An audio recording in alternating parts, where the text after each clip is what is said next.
বুঝে ফরমাইতে قال رسول الله صلى الله عليه وسلم لا يدخل الجنة قاطع জনাবে রাসূলুল্লাহ সাল্লাল্লাহু আলাইহি ওয়াসাল্লাম ফরমাইতরা আত্মীয়তা সম্পর্ক নষ্টকারী জান্নাতের মধ্যে যাইতে পারতো না। ঈমান 100% ঈমান গেছে গিয়া ওয়াজিব যদি অস্বীকার করলে তাহলে তার ঈমান যাইতে না, কিন্তু বড় পাক্কা বড় গুনাহগার হইবা। সাহিবে হিদায়াত হাসের মধ্যে রাখছেন যে ফরজ খারাপ হয় আর ওয়াজিব খারাপ হয়। ফরজের তারিফ লিখছেন মা সাবাতা ওয়ুজুবুহু বিদালিলিন কাতঈন লা শুবহাতা ফীহি ওয়া ইউকাফফারু জাহিদুহু। ওয়াজিব হইছে মা সাবাতা ওয়ুজুবুহু বিদালিলিন কাতঈন ফীহি শুবহাতুন ওয়া লা ইউকাফফারু জাহিদুহু। সামান্য ডিফারেন্স ফরজের ওয়াজিবের মধ্যে।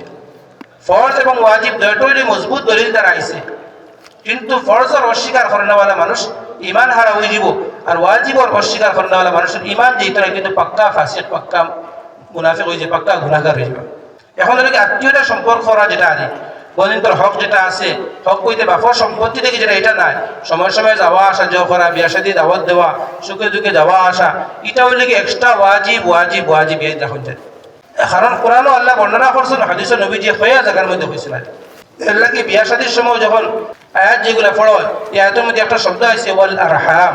ওয়াল আরহাম আল্লাহ তাআলা ফরমাইতরা ইয়া আইয়ুহান নাস ইত্তাকু রাব্বাকুমুল্লাযী খালাকাকুম মিন নাফসিন ওয়াহিদাহ من نفس واحدة وخلق منها زوجها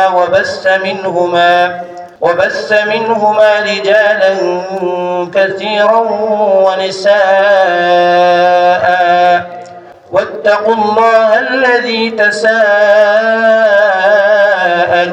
به والأرحام إن الله كان عليكم رقيبا। আল্লাহ রাব্বুল আলামিনের এই জায়গার মধ্যে আল্লাহর ডর, আল্লাহর ভয়ের কথা উল্লেখ করিয়া বিয়া শাদীর সময় ইতার লাগে বিয়া শাদীর কারণে বহুত আরহাম অর্থাৎ আত্মীয় স্বজনের সম্পর্ক বিচ্ছেদে নষ্ট হয়ে যায়। বুঝে হয়েছেন? এর লাগে আল্লাহ রাব্বুল আলামিন স্পেশাল ভাবে বিয়ার সময় আয়াতগুলো পেশ করা হয়েছে, আর হয়েছে কারণ বহু সম্পর্ক ওই সময় নষ্ট হয়ে যায়। আর কিছু একটা সম্পর্ক আপনার সামনে বাড়ে, ও সম্পর্কও বাকি থাকতো, বিয়াও বাকি থাকতো, আপনার মা বাবাও খুশ হইতা, ওর হরিও খুশ হইতা, পরিবারও খুশ হইতা, মাও খুশ হইতা। ওলা কিলা করা যায়, এর লাগে আপনি আল্লাহর রাইতে কথা বাকি যে বলিস লোকে বারবার আওয়াজ দেওয়া, এটা হইলে কি ওয়াজিব। এই ওয়াজিব যদি আমি মানি না, তাহলে নবীজি কিতাব ফরমাইতে হাদিসের মধ্যে যারা আত্মীয়তার সম্পর্ক যারা রাখেন না, এরা জান্নাত যেতে পারত না। নবীজি ফরমাইতে قال رسول الله صلى الله عليه وسلم لا يدخل الجنة قاطع জনাবে রাসূলুল্লাহ সাল্লাল্লাহু আলাইহি ওয়াসাল্লাম ফরমাইতরা আত্মীয়তা সম্পর্ক নষ্টকারী জান্নাতের মধ্যে যাইতে পারত না। যারা কুটুম ফসলের সম্পর্ক রাখেন না, এরা জান্নাতে যাইতে পারত না।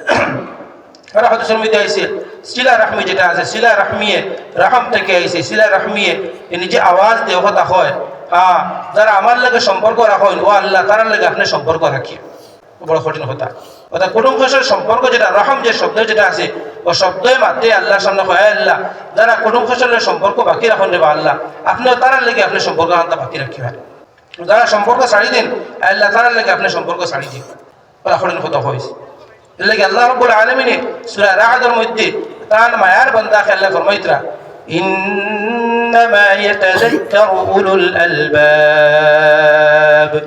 আল্লাহ রাব্বুল আলামিন ফরমাইতে আমার মায়ার বান্দা হলে আমার কথাগুলো থেকে নসিহত হাসিল করুন। মায়ার বান্দাকে এই গুণ হইল গিয়া আল্লাহ রাব্বুল আলামিন ফরমাইতে একটা গুণ হইল গিয়া এরা কুটুম ফসলের সম্পর্ক বাকি রাখে। আর নিসার আয়াতের মধ্যে আল্লাহ রাব্বুল আলামিন আর মায়ার বান্দার উল্টা কি তৈরি করতেন আল্লাহর দুশমন, আল্লাহর দুশমন। আল্লাহ রাব্বুল আলামিন সম্পর্কে ফরমাইতরা ওয়ায়াকতাউনা মা আমারাল্লাহু বিহি আন ইউসাল। অর্থাৎ আল্লাহর দুশমন যারা, আল্লাহর মায়ার বান্দা বান্দি না যারা, এরা কুটুম ফসলের সম্পর্ক বাকি রাখে না। একটা জিনিস ইয়াদ রাখবা, আমরা যেহেন যে মানুষের ভুল হয়, ভুলটা আমরা মানিয়ে লিয়া যাই না। মনে হল তার মেয়ের বিয়ে হইলো, ছেলের বিয়ে হইলো, নিজের বিয়ে হইলো, মানে ফাউরা তো একটা ইনসানের সিফত দিলে ফাউরা ভুলা। আমরা দাওয়াত দিলার লগে লগে আমি ভুলিয়া করে দেখছি আমরা দাওয়াত দিচ্ছি, আমি তারা দাওয়াত দিতাম না। কথা যেহেন আয় না যে কোনো সময় যে হয়তো ভুলি গেছে ফাউরে দিচ্ছেন, আমি যাচ্ছি তার লগে ফোন হইলাই না বলে হে বিয়া করলে খবর হইলে না। আমরা মনে হয় আমার দাওয়াত না যাওয়ার সম্পর্ক মনে শেষ হয়ে গেছে। নবীজির থেকে বেশি সম্পর্ক, নবীজির থেকে বেশি আর মহব্বতের কেউ আসলেন না। নবীজির কাছে বিয়া করছেন, নবীজির কইছেন না ফাউরে দিচ্ছেন, নবীজি তো গুছা করছেন না। গেছেন গিয়া জানতে পাঞ্জাবি দাগ দিয়েছেন, জুব্বার দাগ দিয়েছেন, যেমনি মাংসর দাগ নবী ফরমাইলেন কি তারা বিয়া করে নিচ্ছেন এই সাহাবী মুখ লুকাইতে বলে ইয়া রাসূলুল্লাহ ফাউল নিচ্ছি কোনো অসুবিধা নবী ফরমাইছে কোনো অসুবিধা নাই। আমরা কইলাম না এটা কিটা হাল হতিস আমরা বিয়ার সাথে দাওয়াত না দিলে আমরা ওলা গোসা করে যার কোনো সীমা নাই। আমরা সবাই নাম হচ্ছি শেখুল ইসলাম সৈয়দিনা হযরত শেখ হুসাইন আহমদ মদনী রহমতুল্লাহ আলাইহি আর শেখুল হাদিস হযরত শেখ জাকারিয়া রহমতুল্লাহ আলাইহি দুইজনের খুব সম্পর্ক আসলো, খুব সম্পর্ক আসলো। শেখ জাকারিয়া রহমতুল্লাহ আলাইহির পরিবার মারা গেলা, তো দ্বিতীয় শাদী করবার লাগি তান ঠিক হয়ে গেছে, বিয়া পড়া যেতে আরে। ওই সময় মদনী রহমতুল্লাহ আলাইহি আর শেখুল হাদিস রহমতুল্লাহ আলাইহি দুইজনে খুব বন্ধুত্ব আসলো। দুইজনে একলগে ট্রেন আছে আরবপুর থেকে আইতে আরে, বা যখন দেওবন্দ স্টেশন পড়ে এরপরে মুজফ্ফরনগর, তখন কইলা জাকারিয়া রহমতুল্লাহ আলাইহি সুন্দর খবর দিকে হলে ভাই জাকারিয়া তুমি এখানে যেতে, বলে আমার দ্বিতীয় শাদী আজকে হইতো, বলে আমি তোমার বিয়া খান্তা পড়াইব যা কইছেন, আমি তোমার বিয়া পড়াইব। তাই লগে লগে মুজফ্ফরনগর নামিয়া গিয়ে কান্দ্রা তান জায়গার নাম কান্দ্রা গাঁও এলাকা আরে, তখন গিয়ে লগে মসজিদে ইমাম সাহেব ডাকিয়া কইছে আমার বিয়া আপনি পড়াও খান। ইমাম সাহেব শাদী পড়াইছেন, এলাকে বিয়া পড়াইবার লেখা হয়েছেন মদনী রহমতুল্লাহ আলাইহি, বলে আমি তোমার বিয়া পড়াইব। আমরা ইলে 1 বছর লাগে পিছাই দিম হইব না, মদনী সাহেব বিয়া পড়াইতে তার কারণে বিয়া হয়ে যাবে। আমরা ও হঠাৎ মনে করছি আর শেখ মানে মদনী সাহেব রহমতুল্লাহ আলাইহি ফের খরা থেকে আইলা, খুব আশা করে যে শেখ জাকারিয়া রহমতুল্লাহ আলাইহি বিয়া পড়াইতা। ইয়াদ আসুন বিয়া পড়ানো শেষ হয়ে আছে, খাজুরও বাটা হইয়া আছে। কিছু পয়লা ফার্স্ট কিছু গুছা করছেন, পরে তানফির সাহেবের কাছে গিয়ে নালিশ দিছে খলিল আহমদ সাহারানপুর রহমতুল্লাহ আলাইহি। এনে কইছেন লগে লগে দুইজনকে তিনজন আমি মিলিয়া বইছেন। শেখ জাকারিয়া রহমতুল্লাহ জবাব কথা দিচ্ছেন যে আমরা যদি ও কথা যদি মনে করি অমুক সাহেব না আইলে অমুক সাহেব না আইলে বিয়ে হইতো না, তাহলে বাকি আম মানছে কি তা হতো। আমরা ওরা কুটুম কুশল প্রায় মানুষের সম্পর্ক যায় গিয়ে কথা বিয়ার সাথে দাওয়াত যদি ফাউরি না তেল লাগে আমার বুজুর্গ হল ভাই হল আজকে বেশিরভাগ মুসলমান আমরা বনিতর হকটুকু আমরা আদা করি না, বনিতর হক আমরা আদা করি না, হালাকে পাক্কা মুসলমান আমরা মনে করি। সুদর ওয়াজের আগে লোকমান সাহেব করছেন সুদ হইতে আমরা মনে হয় সীমিত মনে হয়, সুদ বন্ধ ছন্দ মনে সুদ শেষ মনে হয়। আলোচনার হক খাওয়া যে এটা তো আল্লাহ মাফ করি কোনো হালত ইত্যা না, বই নলিখিত হইল এটা কত বই কত মুসিবতের মধ্যে পড়ুন বা এতে ফিরিয়াও চাই না। বাফর সম্পত্তি একবারে বাফর চামচ যদি থাকে চামচ শিকানে বাটা হইতে লাগবে যখন জানি। আমরা বহুত মুসলমান একথা জানি না, আমরা মনে করি যে মানে বর্তমানে লাগিলে অবস্থা হয় বহুত জায়গা তারি কোনো মানুষের ইন্তেকাল হয়ে গেছে আর ইন্তেকালের পরে তার সম্পত্তি বাফর সম্পত্তি ওঠার সম্পত্তি আছে, ওই সময় কোনো মদরসা আলাদা গেলে সান্দাল লেগে গেলা লগে লগে সম্পত্তি থেকে বড় ভাই বার করে দিলেই না, বড় ভাই ও নিয়ে দিলে আর মনে করলে আমার বাফর সম্পত্তি থেকে আমি দিয়ে আর আমার বাফর কিতা খবর আজাব মাফ করে দিলেই মারে। আমার বুজুর্গ হল ভাই হল এরকম না, এই যে টাকাগুলা পাঠিয়ে দিলা যে বাফর টাকাগুলা আমরা বড় ছেলে ও নিয়ে এই টাকাগুলা মাদ্রাসার মধ্যে দিচ্ছেন যে আমার বাফর সম্পত্তি থেকে আমি দিয়া, আসলে বাফর সম্পত্তি শেষ এইগুলা আরে বাপ দুনিয়ার থেকে যাওয়ার পরে আর বাপ কি 1 টাকার মালিক নাই, ছেলে মাদ্রাসার মধ্যে সৎকা হওয়ার বাফর সম্পত্তি মনে করিয়া এই ছেলের এই বিষয়ে জানা নাই যে বাপ দুনিয়ার থেকে গেছেন গিয়ে বাপ এই মালার মালিক নিনা না।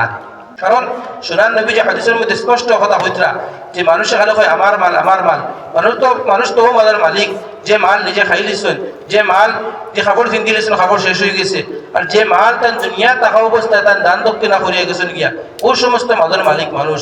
বাকি অবশিষ্ট যে সমস্ত মাল তৈরি দিবা এই সমস্ত মালের মালিক কোনো মানুষ নাই। তেল লাগে আমার বুজুর্গ হল ভাই হল হুজুর আই গেল সময় কম, সময় পেতে মাত্র ফুটানি গেছে না। আল্লাহ রাব্বুল আলামিন আপনার এবং আমার পুরা উম্মতরে খাওয়ার থেকে হুনার থেকে বেশি বেশি আমল তৌফিক দান ফরমাইতা।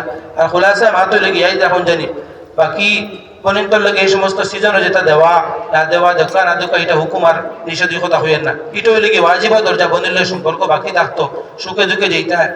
আর বাকি হইলে গিয়া বাপর সম্পত্তি থেকে পুরা সম্পত্তি যেগুলো বাপে তুই যাইবা আরে একবারে পিঠা থাকি একবারে চামচ পর্যন্ত সব পাঠিয়ে দেওয়া হইলে ফর্জ ইয়াই দেখুন যদি ফর্জ হতে আরে বহুত বইনের আছেন জানেন না বাপ কত টাকার মালিক আসলা কেমন সম্পত্তি বহুত বাইন থেকে 1 টাকা 1 লাখ টাকা দিয়া হইলা আর তো কিছু নাই কোন লগি আমরা দিয়ার বইনে মনে হতো 1 লাখ টাকা মনে ভাই আমার বেশি দিলাইছেন আরেকে তাই ওজাহাত করছেন না যে কত টাকার মালিক আমি আসলাম ইলা দিলেও ইলা আদা হইতো না। এই দেখুন এটা তো নামের ডাকাতি হয়ে যাবে আরে।